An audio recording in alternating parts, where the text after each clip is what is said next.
back up on you. What's up, guys? Welcome back to Wyman's workshop. I apologize for not getting a video out sooner, but I got distracted with a bunch of projects, this being one of them. A new workshop for Wyman's workshop. As you can imagine, this thing has taken up every spare moment that I have. So I know, I've seen the comments. I know a bunch of you want me to do the follow-up to the ducted fan theory. So, sorry about that. I didn't lose interest, I've just been distracted. But I promise you, we've got a bunch of new napkins, so we're ready to do some more math.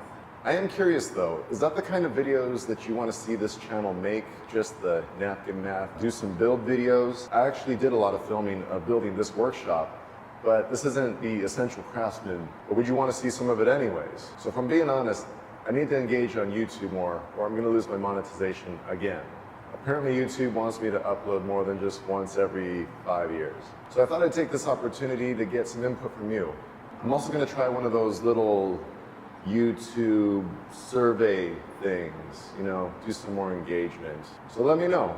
I can make a video about building this workshop, even though there's like 1,000 other workshop build videos on YouTube, not lose my monetization and stuff. I'll probably lose it anyways. I don't know how many views I'll get on this video. So once again, sorry about the delay. I'm eager to get this channel back on track, make some more content. Until next time.